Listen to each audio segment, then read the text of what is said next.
Chapter 3 shloka 41। हम कृष्ण भगवान जी से विनती करेंगे कि वो हमारी चैंटिंग स्वीकार करें, हमारा ये सेशन स्वीकार करें। हम उनके कमांड, उनकी मर्जी, उनकी इच्छा से ही क्लास कर रहे हैं। वो हमेशा हमारे साथ रहें। Shloka 41। Rajani ma'am, would you like to chant? Yes, ma'am. तस्मात् व तस्मात् मिन्द्रियाण्यादौ मिन्द्रियाण्यादौ नियम्य नियम्य भरतर्षभ भरतर्षभ पापमानम् पापमानं प्रजहिहेनम् प्रजहिहेनं ज्ञानविज्ञान ज्ञानविज्ञान नाशनम्। नाशनम्। श्लोका 42।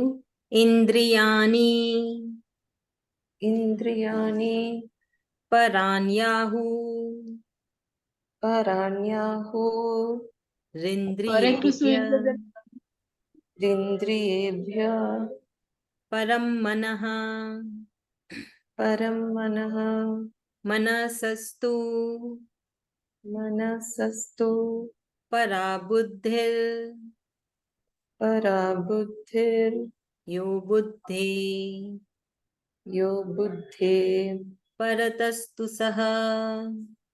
परतस्तु सः। Shloka 43। Last shloka of chapter 3।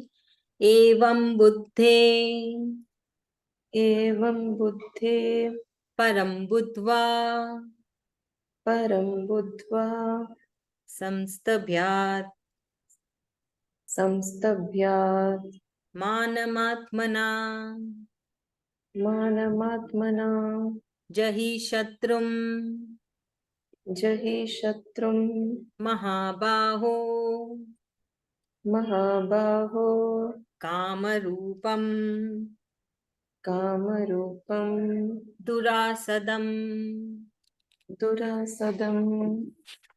The last chant. ओम तत्सदिति ॐ तत्सदिति श्रीमद्भगवद गीता श्रीमद्भगवद्गीता सुपनिषत्सु सुपनिषत्सु ब्रह्म विद्यायां ब्रह्मविद्यायां योगशास्त्रे योगशास्त्रे श्रीकृष्णार्जुन संवादे श्रीकृष्णार्जुनसंवादे कर्मयोगो नाम कर्मयोगो नाम तृतीयोऽध्यायः। तृतीयोऽध्यायः। हरि ओम तत्सत्, हरि ओम तत्सत्, हरि ओम तत्सत्। Thank you. So Shloka 41 and 43 are important. Shloka 41 and 43 important shloka है। ये हम चैंट कर सकते हैं जब हमारी कामनाएं बहुत ज्यादा हो जाती है या हमारी इच्छाएं बहुत ज्यादा हो जाती है और उसको कंट्रोल करना है, हम कंट्रोल नहीं कर पा रहे हैं, तो हम चैंटिंग करके कृष्ण भगवान जी से मदद मांगते हैं कि वो चैंटिंग से वो हमारी मदद करे कि हमें ये कामना नहीं चाहिए, ये काम नहीं चाहिए हमें। तो श्लोका 41 में तो हमने देखा कि कृष्ण भगवान जी फिर से हमें याद दिला रहे थे कि जो हमारे सबसे दो बड़े दुश्मन हैं, जो हमारे अंदर ही है, वो क्या है? हमारी इच्छाएं और हमारा गुस्सा। तो कृष्ण भगवान जी फिर से याद दिलाए थे पिछले श्लोकास में कि उनको काबू में रखना है, इंद्रियों को काबू में रखना है। तो फिर से यही इसी टॉपिक पे भगवान जी फिर से बोल रहे हैं कि सबसे पहला काम है कि अपनी इंद्रियों को काबू में करो, क्योंकि जब तुम अपनी इंद्रियों को काबू में करोगे तो अपने आप तुम्हारे जो दो दुश्मन है वो अपने आप खत्म हो जाएंगे। वो कौन है? जो दो दुश्मन, जो हमारी कामनाएं और हमारा गुस्सा। है ना। तो भगवान जी कह रहे हैं अपने आप ये दोनों खत्म हो जाएंगे, सिर्फ अपनी इंद्रियों को काबू में रखने से। बहुत बहुत ही सरल चीज है ना। जैसे हमारी इंद्रियां क्या है, हमारी इच्छाएं है ना, इंद्रियों से ही तो इच्छाएं आती है। तो आपकी इच्छा ही आपके कंट्रोल में हो जाएगी। जब कोई इच्छा ही नहीं रहेगी तो फिर क्या होगा, गुस्सा भी नहीं आएगा अपने आप, है ना। हम शांत रहेंगे, खुश रहेंगे, जो है उसमें खुश रहेंगे, तो उसका परिणाम क्या होता है कि जो है उसमें संतुष्ट है, खुश है, मस्त है अपने जीवन में। तो वही कृष्ण भगवान जी समझा रहे हैं, सबसे पहला कदम है कि अपनी इंद्रियों को काबू में रखो। इच्छाओं को इतनी बड़ी मत होने दो कि वो तुम पे हावी हो जाए, तुम गलत राह में चले जाओ। तो यहाँ पे कृष्ण भगवान जी ने कहा है कि ये जो कामनाएं हैं ये तुम्हारा सबसे बड़ा शत्रु है ना। ये कामना तुम्हारी सबसे बड़ी शत्रु है। और उसमें क्या होता है, इन कामनाओं के वजह से तुम्हारी बुद्धि भ्रष्ट होती है और तुम्हें ज्ञान और विज्ञान की परत नहीं होती। तो ज्ञान और विज्ञान क्या हुआ, अभी जैसे वो बहुत लोग बोलते हैं ना, नहीं हमारे पास बहुत काम है, इधर जाना है उधर जाना है, सोना है, क्लास अटेंड नहीं कर सकते। तो उनकी वो सारी कामनाएं हैं जो उनको ज्ञान लेने से दूर कर रही है कि नहीं है। जो इनकी कामनाएं होती है ना, उसी वजह से तो वो वक्त नहीं दे पाते हैं और ज्ञान नहीं ले पाते। और विज्ञान क्या है, विज्ञान है कृष्ण भगवान जी के अलग अलग रूप। और उन्होंने जो ये प्रकृति बनाई है, जो ये संसार बनाया है, तो वो क्या है, वो विज्ञान ही तो है, साइंस है ना एक। जो पहाड़ बने हैं, जो पेड़ पौधे बने, अलग अलग जो है ना जीव जंतु हैं, ये सब विज्ञान ही है ना। बारिश कैसे होती है, धूप कैसे आ रही है, धूप से हमको क्या फायदा होता है, बारिश से हमको क्या फायदा होता है, वो सब हम साइंस में पढ़ते हैं। तो ये सब हमारी कामनाएं हमको इनसे दूर ले जाती है और हमको ये सब की प्राप्ति नहीं हो पाती है। तो अभी जैसे आपने अपनी कामनाओं को काबू में रखा है, इंद्रियों को काबू में रखा है, अपनी इच्छाओं को काबू में रखा है, इसलिए तो आप यहाँ बैठ के ज्ञान ले पा रहे हो और विज्ञान भी ले पा रहे हो। विज्ञान क्या, कृष्ण भगवान जी को समझ पा रहे हो। कृष्ण भगवान जी क्या है, वो एक विज्ञान है, वो एक शक्ति है जिसने सब कुछ बनाया है। हमने उनको भगवान का नाम दे दिया, है ना। हमने उनको इज्जत से उनको भगवान का दर्जा दे दिया कि आपने ये सब कुछ बनाया तो आप हमारे भगवान हो गए, है कि नहीं है।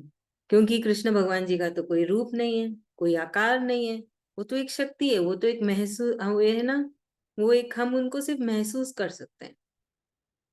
तो महान संतों ने, जो हमसे बहुत पहले पहले आए थे, जिन्होंने बहुत तप करके उन्होंने जाना कि इनको हम भगवान का दर्जा दे देते हैं, कृष्ण का नाम दे देते हैं और इनको ऐसा एक आकार दे देते हैं हमारे जैसे दिखने वाला, ताकि आने वाली पीढ़ी भी उनको पूछ सके, उनको समझ सके।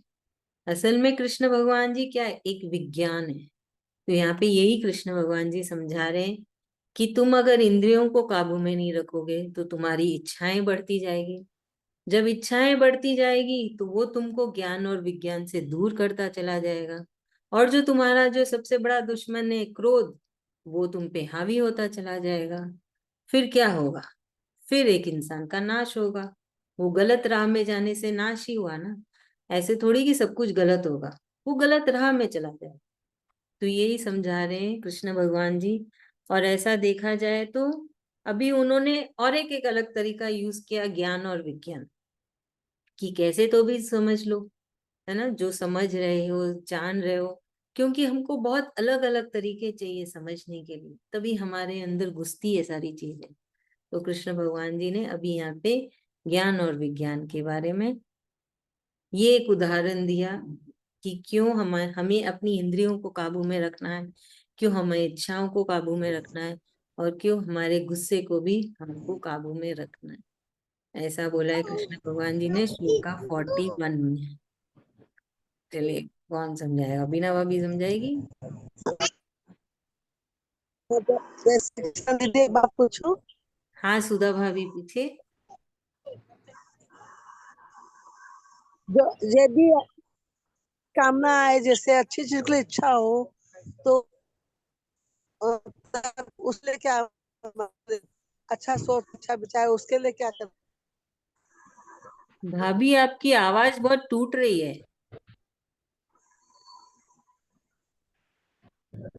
जल्दी में टाइम में हूँ, बाद में।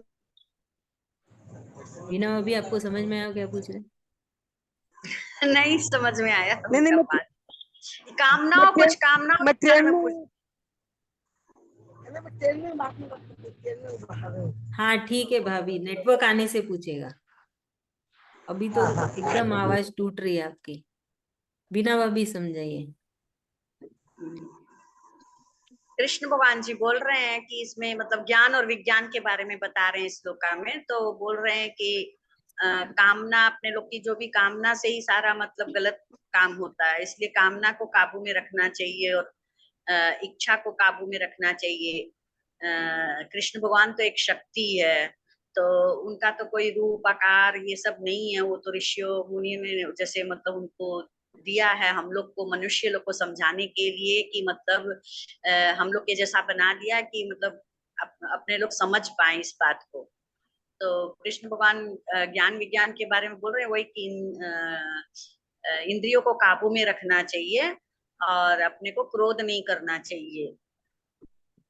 क्रोध से सब कुछ नाश हो जाता है, इसलिए क्रोध कभी नहीं करना चाहिए और इंद्रियों को बस में रखना चाहिए, इधर उधर अपने लोग को नहीं भटकना चाहिए। इसका देखा मतलब तो वो इच्छा हो गई ये लेने की चाहे कुछ करने की, वैसे इंद्रियों को बस में रखना, ऐसे कृष्ण भगवान समझा रहे thank you so much. Saroj भाभी, आज आपकी पार्टनर नहीं आई। हाँ जी। हैं। आपकी बहू। वो एक दिन हो गया उसको। बस एक दिन। उसको बोलो आप जब तक हो तब तक तो बैठ जाएगी। मैं तो कल जा रही हूँ ना। अच्छा कल ही जा रहे हो? हाँ, कल मेरा ट्रेन है। अच्छा ठीक है, चलिए जैसे इसकी कृष्ण आवाज भगवान जी की इच्छा। अभी मेरे श्लोका घर 42 में कृष्ण भगवान जी समझा रहे हैं कि इस शत्रु को कैसे काबू में किया जाए। कौन है शत्रु? हमारी कामनाएं, है ना, वही हमारी शत्रु है। वो वही शत्रु दूसरे शत्रुओं को ना उत्पन्न करती है, जैसे गुस्सा। तो भगवान जी बता रहे हैं कि तुम इसको कैसे खत्म कर सकते हो, इसको कैसे मार सकते हो। तो यहाँ पे कृष्ण भगवान जी बोल रहे हैं कि क्या? आवाज नहीं आ रही। आवाज नहीं आ रही? मम्मी लॉग आउट करके लॉग इन करो, बाहर निकल के फिर से आओ, बाहर निकल के आओ फिर से। आवाज नहीं आ रही है मेरे को। मम्मी लॉग आउट करो ना।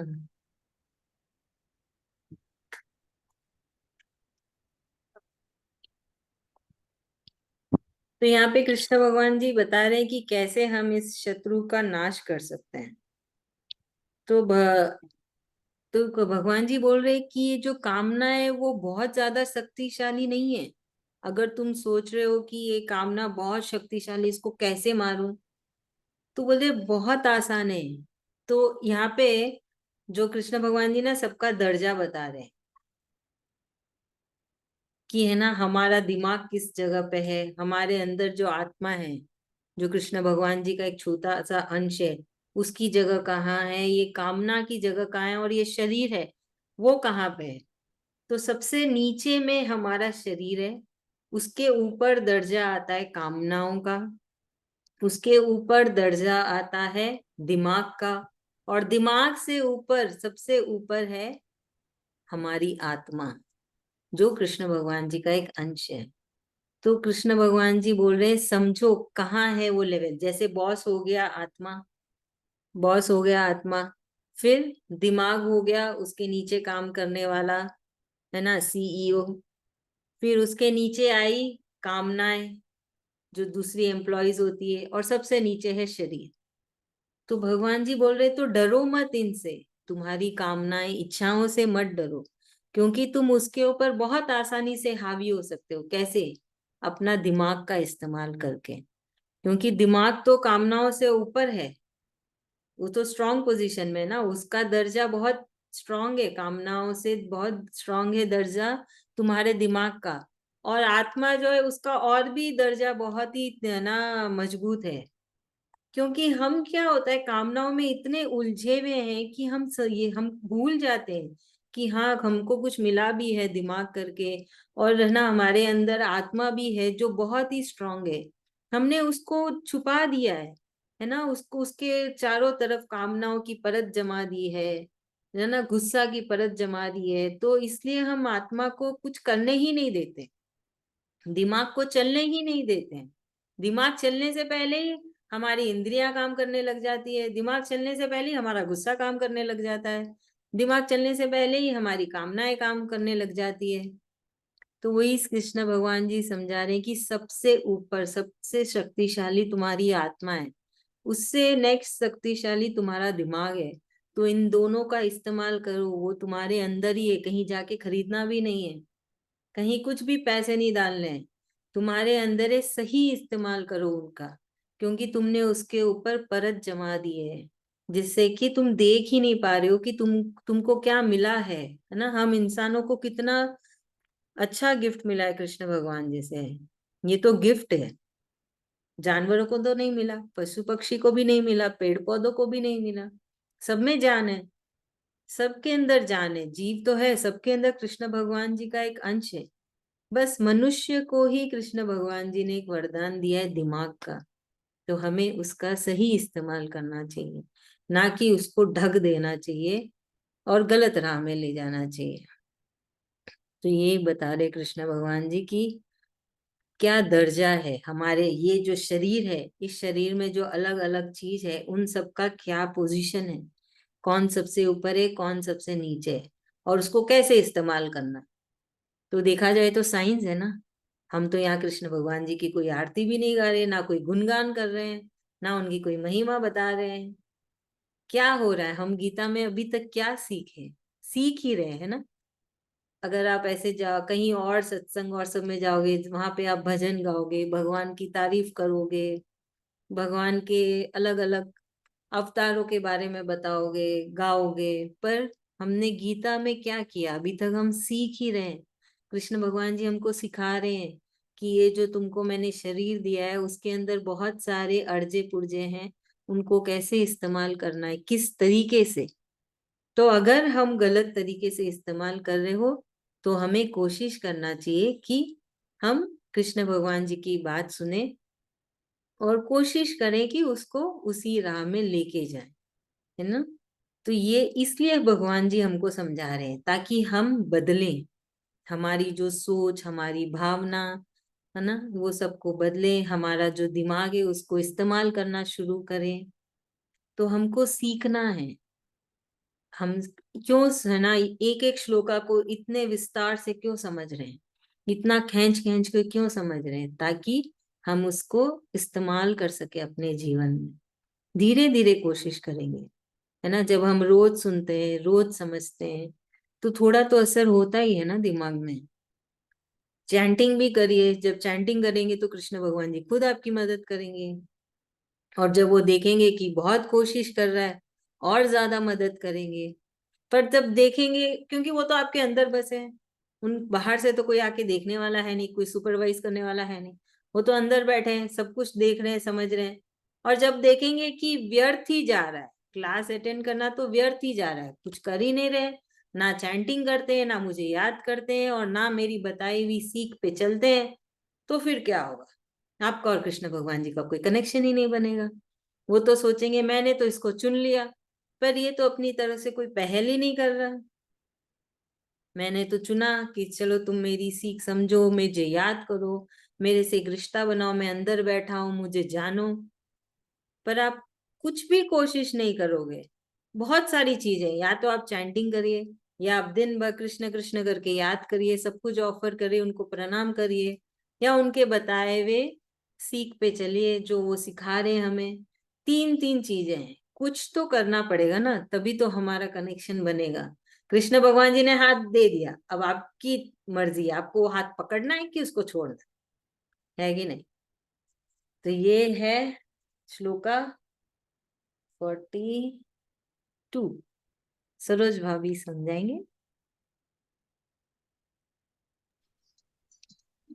विष्णु भगवान जी यहाँ पर समझा रहे कि हमारे अंदर 4 दर्जा है। पहले तो शरीर है, उसके ऊपर अपना कामनाएं हैं, कामनाएं के ऊपर दिमाग है, दिमाग के ऊपर जाके आत्मा है। तो अपनी कामनाओं नहीं रखेंगे, कामना रखने से ही गुस्सा आता है, दिमाग में गुस्सा चढ़ता तो सब नाश होता है। और आत्मा में कुछ समझ में नहीं आता कि भगवान जी है या नहीं है, कुछ समझ नहीं पाते उनके बारे में। तो इसलिए कामनाओं को त्याग करके अपना दिल दिमाग लगा के भगवान जी का, ऊपर स्तर में आत्मा है ना, आत्मा के अंदर भगवान जी बैठे हैं, उनको स्मरण करना, उनका ध्यान रखना, चैंटिंग करना, सबका सेवा करना, ये गीता जी पढ़ना, ये सब करना अपने को। कृष्ण भगवान जी का कनेक्शन बनाने के लिए ये सब करना पड़ेगा अपने को, कि कृष्ण भगवान जी एक हाथ थमाए तो अपने को भी एक हाथ आगे बढ़ना है। सही बात है ना, उस हाथ को छोड़ना नहीं है। और मनुष्य जीवन मिला है तो अपने को सब दिल दिमाग मिला है, वरना पशु पक्षियों को तो कुछ मिला ही नहीं। और मनुष्य जीवन में भी अपने अज्ञानी जो होते हैं उनको भी पता नहीं, उनके पास दिल दिमाग रह के भी उनके अंदर परत जमा हुआ है, कि वो नहीं जान पाते कि हमारे अंदर आत्मा है, कि हमको आत्मा से कोशिश करके अपने कृष्ण भगवान जी को पाना है। वो सब भी वो लोग नहीं जान पाते। हम गीता जी पढ़ रहे हैं, आपका क्लास कर रहे हैं, आपकी कृपा से हम लोग समझ पा रहे हैं कि कृष्ण भगवान जी क्या है क्या नहीं है। या आपने को उनके हाथ में हाथ मिलाने का रास्ता आपने आप बता रहे हैं अपने को। मेरी कृपा नहीं, सिर्फ कृष्ण जरूर कृपा, मिलेगा आपको। सिर्फ कृष्ण कृपा है। मेरे पे भी तो कृष्ण कृपा है, तभी तो मैं इधर तक हाँ हूँ। वही, सभी के अंदर कृष्ण कृपा, अपने को तकदीर ऊंचा है तभी आपसे मिल पाए ना। हाँ, मेरे सब बस अपनी सब ऐसे ही कृष्ण भगवान जी हमेशा हमारे साथ रहे, और हम भी उनको हाँ, हमेशा ऐसे ही याद करते रहे। याद करते। हम्म। कोशिश करनी चाहिए, मालूम है कि और कितना, मतलब ज्यादा से ज्यादा याद करें, ज्यादा से ज्यादा उनसे कनेक्शन ज्यादा। बनाए। जैसे, है ना, जैसे अभी गीता आप लोग, अभी हम चैप्टर 3 में हैं, तो आप सबको चैप्टर 1 चैप्टर 2 चैप्टर 3 अच्छे से आ गया होगा चैंटिंग, अगर आप डेली चैंटिंग करते हो। तो हम्म। जैसे फ्री हो, है ना, जैसे कब हम फ्री होते हैं, जब हम कुछ कर नहीं रहे, जैसे कोई काम वाली आई तो, है ना, तब हम कुछ काम नहीं कर सकते, हम उसको देख रहे हैं, तब गीता बुक ले लो, चैंटिंग करते रहो, उसके पीछे पीछे घूमते रहो।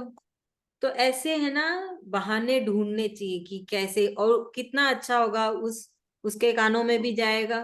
एक अच्छा काम करेंगे ना, पुण्य का काम करेंगे, पाप तो हम बहुत करते हैं, थोड़ा बहुत पुण्य भी कर लें, तो उसके पीछे पीछे घूमते वक्त गीता बुक खोल लो, पढ़ते रहो, उसकी तरफ नजर भी हो जाएगी और गीता चैंटिंग भी हो जाएगी। तो ऐसे हमें, है ना, ज्यादा ज्यादा सोचना चाहिए कि अलग अलग तरीके से कि हम कैसे ज्यादा से ज्यादा चैंटिंग कर पाए। तो ही है, धीरे धीरे आएगी भावना वो वाली, धीरे धीरे, है ना, वो भक्ति और ज्यादा होती चली जाती है। तो इसलिए चैंटिंग भी करते रहिए, बहुत जरूरी है। अभी लास्ट श्लोका चैप्टर 3 का, और ये भी इम्पोर्टेंट श्लोका है। जब हमारी कामनाएं हमारे काबू में ना हो और हमारे अंदर से इच्छा होती है कि वो उसको हम काबू में करें, कम कर दे, बंद कर दे, खत्म कर दे, तब आप ये श्लोका की चैंटिंग कर सकते हैं। तो यहाँ पे कृष्ण भगवान जी बोल रहे हैं कि अभी मैंने तुम्हें बड़े विस्तार से समझाया कि तुम्हारी आत्मा, आत्मा का दर्जा क्या है, तुम्हारे दिमाग का दर्जा क्या है, तुम्हारी इंद्रियों का दर्जा क्या है, तुम्हारी कामनाओं का दर्जा क्या है, और तुम्हारा शरीर का क्या दर्जा है। तो भगवान जी बोल रहे अभी तो कम से कम अपने दिमाग का इस्तेमाल करो, और ये जो सांसारिक कामनाएं हैं इनको खत्म करो। और फिर क्या करना है उनको खत्म करने से, और जो तुम्हारा दुश्मन है क्रोध, उसको भी खत्म करो। फिर क्या होगा उससे, हमारे दिमाग को सही रास्ता मिलेगा, दिमाग को कृष्ण भगवान जी पे लगाओ, और इस शरीर से अपना रोजमर्रा का काम करो, और किसी के बारे में कोई भी विचार नहीं करना है, कुछ नहीं सोचना है। क्या सोचना है, सिर्फ कृष्ण कृष्ण ही सोचना है। क्या विचार करना है कि हम कृष्ण को और कैसे याद करें, है ना, यही विचार होने। भावना क्या होनी चाहिए कि और कृष्ण मिल जाए, और कैसे कृष्ण को याद करें। बस यही सब भावना होनी चाहिए। दिमाग में सिर्फ कृष्ण कृष्ण कृष्ण ही दौड़े, श्लोका गीता की श्लोका दौड़े, ये शरीर से हम सिर्फ अपना रोजमर्रा का काम करें और हम पूरी कोशिश करें कि हमारी वजह से हम किसी को तकलीफ ना पहुंचाए, ना बोली से, ना कोई है ना अपने शरीर से, ना अपने विचार से। तो कृष्ण भगवान जी पूरी गीता का सार एक ही श्लोका में डाल दिए, हमको सारी चीजें फिर से याद दिला दिए कि हमें क्या करना है, कैसे करना है। हमारे अंदर विचार आएंगे ना, क्योंकि हम मनुष्य हैं, तो उसको रोकना है उधर ही कि नहीं नहीं, मैं किसी के बारे में कुछ नहीं सोचने वाली, मैं तो सिर्फ कृष्ण कृष्ण करूंगी, है ना। दिमाग भागेगा इधर उधर, फिर से उसको पकड़ के लाओ। वही तो कृष्ण भगवान जी बोले ना, हजारों घोड़े हैं तुम्हारे दिमाग के अंदर, सबको एक जगह पे लाओ और कृष्ण भगवान जी पे लगा दो। तो ऐसे ही कृष्ण भगवान जी हमें बार बार याद दिलाएंगे, अलग अलग तरीके से याद दिला देंगे कि कहीं तो कैसे तो भी है ना हम उनकी बातों को समझ लें, ऐसे गांठ बांध लें कि बस अब हो गया, अब तक जो जीवन में किया वो सब छोड़ो, पर अब वही करेंगे जो कृष्ण भगवान जी चाहते हैं हमसे, जो हमको कह रहे हैं। यही कृष्ण भगवान जी कहते हैं। और ओम तत्सदिति का क्या मतलब है? ओम, ओम क्या है? ओम कृष्ण भगवान जी खुद है। वो आएगा आगे चैप्टर में जहां पे कृष्ण भगवान जी कहते हैं ओम कोई नहीं है बल्कि मैं खुद हूं। और सूरज भगवान जी है ना लगातार ओम की चैंटिंग करते रहते हैं। अगर आप बाहर है ना साइंस गूगल करेंगे ना तो आपको मिलेगा कि है ना जब हम धरती से बाहर जाते हैं तो एक ध्वनि चलती है, ओम ऐसे करके ना ध्वनि सुनती है। तो साइंटिस्ट लोग यही समझ पाए कि ये कोई नहीं, सूरज भगवान ही है ना लगातार कृष्ण भगवान जी का नाम ले रहे ओम तत्सदिति। तत्सदिति का मतलब है कि यही सच है, जो अभी तक हमने पढ़ा ये सच है और इसको कोई भी झुटला नहीं सकता है। तो ओम तत्सदिति कृष्ण भगवान जी का नाम लेके हम बोलते हैं कि ये सच है और इसको कोई भी झुटला नहीं सकता, कोई भी बदल नहीं सकता। तो ये ओम तत्सदिति का मीनिंग भी आएगा चैप्टर 18 में, आएगा आखिरी में आता है जहाँ पे कृष्ण भगवान जी इसके बारे में बताते हैं। तो यही है हमारा चैप्टर 3 जो कर्म योग के ऊपर था, जहाँ पे भगवान जी ने हमें अलग अलग तरीके से समझाया कि हमें अपना रोजमर्रा का काम क्यों करना है, कैसे करना है, किस भावना से, किस मन से, है ना, कैसी सोच से, ये सब हमें बताया कृष्ण भगवान जी ने। तो चलिए अभी इसको कौन समझाएगा? दीदी ओम ओम का तो समझ में आया, तत्सिद्धि का नहीं समझ में आया। तत्सदिति मने भाभी की है ना ये है ना ये शब्द कृष्ण भगवान जी के खुद के हैं। उसका मतलब है कि बस यही सच है और इसको कोई भी झुटला नहीं सकता और कोई भी इसको बदल नहीं सकता। मतलब कोई ऐसे बोल देगा नहीं नहीं ये तो सच नहीं है, ये तो गलत है, होते हैं ना बहुत सारी टॉपिक के ऊपर। तो यहाँ पे कृष्ण भगवान जी ने 18वां अध्याय में कहा है कि तत्सदिति का मतलब है कि यही सच है और इसको कोई बदल नहीं सकता है। तो उसका ये मतलब है। अभी आप ही समझा दीजिए, आपका तो अभी वॉइस क्लियर है। हाँ, मैं ठीक से सुन नहीं पा रही थी, तत्सिद्धि जो बोले ना, सुन हाँ नहीं हाँ, पाई ठीक से, तो फिर से पूछ लेती हूँ। अच्छा आप समझाएंगे? हाँ, वही आप अभी वही बात बोले कि ना अपने अंदर जो वासना है या अपने जो ये है क्रोध है, उसको अपने को जब हम चैंटिंग करते हैं, रोज कृष्ण जी को याद करते हैं, रोज कृष्ण कृष्ण बोलते हैं या ओम चैंटिंग करते हैं या कुछ भी करते हैं भगवान के बारे में, तो हमारे ये चीज हमारे शरीर से दूर होते हैं।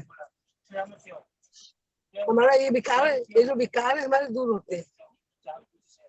और हमको इसलिए जैसे चैंटिंग करना हम सोचते हैं और कर नहीं पाते हैं कि हमको चैंटिंग करना है, तो काम वाली बाई काम करती है तो उसका काम हमको देखना है, तो काम भी करिए, अपने को उसको जगना देखना है, तो अपने किताब हाथ पर, पुस्तक हाथ में रखिए गीता जी को, अपने लाइन पढ़ते जाए, उधर नजर घुमाते जाए और अपना चैंटिंग भी हो गया, उससे काम कराना भी हो गया। और ये तो अपने बहाने ढूंढते हैं कि ना हमको टाइम नहीं मिल रहा है, टाइम नहीं, अपना बहाना ढूंढते हैं। तो ये जो बहाना हम अपने आप को ढूंढते हैं, अपने आप को हम ठग रहे हैं। तो हम अपने आप को कैसे सही समय का सही सदुपयोग करें, वो हम अपने आप को समझाएं। तो वो चीज होगा सिर्फ और सिर्फ चैंटिंग से। जब हम चैंटिंग करेंगे तो कृष्ण भगवान हमारी सुनते हैं। कृष्ण भगवान बोलते हैं एक कदम आगे बढ़ो, मैं तो तेरे को याद करता हूँ, अब तू मेरे को याद नहीं करता है। तो वो भी चाहता है कि मैं जैसे उसको याद करूँ तो तू भी मेरे को याद कर। भगवान वो चाहता है, कृष्ण भगवान वो चाहते हैं। सही बात है, एकदम सही बोले भाभी। कृष्ण भगवान जी तो हमेशा हमें याद रखते हैं, हम उनकी तो कितना कृपा। हाँ, हमको पात्र बनना है। सही। तो चैंटिंग से होता है, कोशिश करते रहिए, अच्छे कार्य भी करिए। कृष्ण भगवान जी को बहुत पसंद है जो है ना अच्छे कार्य करता है, जो कि जनहित के लिए अच्छा हो, ना कि सिर्फ आपके और आपके परिवार के लिए, बल्कि दूसरों के लिए जिनका आपसे कोई रिश्ता नहीं है, कोई लेना देना नहीं है, कोई कनेक्शन नहीं है, पर फिर भी आप है ना बस अनजान अनजान कोई भी अनजान हो उसकी मदद करे, या है ना कुछ हमारे जो हमारी सोसाइटी के लिए अच्छा है वो हम करें, तो वो उनको बहुत पसंद है। तो हमें कोशिश करना चाहिए कि हम भी कुछ करें ऐसा अपने आपके सुविधा के अनुसार। वो ऐसे नहीं बोल रहे कि नहीं यही करना, बोल रहे अपनी सुविधा के अनुसार तुम कुछ भी करो, है ना, कुछ भी कर सकते हैं जो आज कि वैसे एक व्हाट्सएप में एक मैसेज आया था, तो वही तुम कितना प्रकार से सेवा कर सकते हो। किसी गरीब बच्चों को पढ़ा लिखा के इंसान बना दो, या किसी को गीता जी सिखा दो, या किसी को भगवान का समझा के भगवान की लाइन में ले आओ, या किसी का जो विकार, उसके विकार कैसे दूर होंगे उसको वो रास्ता बताओ। तो कैसे भी तुम दूसरों की सेवा कर सकते हो, उसके बहुत सारे व्हाट्सएप में पढ़ी, मेरे को बहुत अच्छा लगा। हाँ बहुत अच्छा। ऐसे ही बहुत सारे तरीके हैं जिससे हम दूसरों की मदद कर सकते हैं, और बदले में बहुत हमें कुछ नहीं चाहिए, बस हमें कृष्ण ही चाहिए। हम पे कृष्ण कृपा हो, हम कृष्ण भगवान जी के और करीब। तो यही कृष्ण भगवान जी भी हमसे चाहते हैं। एक आवाज में। आप जो मैसेज भेजे थे हम लोग तो कुछ नहीं किए कौन सा? दीदी। अच्छा वो वाला क्या? कोई मैसेज बात नहीं, खत्म हो गया वैसे भी। नहीं खत्म हो गया तो मीनिंग नहीं समझ पाए पूरा कि कोई अपना कोई है कि वैसे तो कोई है नहीं, सेवा करने वाला जानते नहीं। सेवा करने वाला तो भाभी देखिए, आप जहाँ रहते हैं उसके उधर कुछ ऐसा काम कर ले, है ना। जैसे बिना अभी सुधा भाभी बताई, आप किसी को भगवान जी के राह में ले जाइए, किसी को गीता पढ़ा दीजिए, नहीं या कुछ आपके भी। मैसेज में क्या डालना था वैसे उस बात का बता रहे हो। वो तो अपने जितना हो पाता वो सब करते अपने खुद से। हाँ, तो फिर आप क्या पूछ रहे? नहीं आप जो मैसेज भेजे थे क्या देना था अपने को।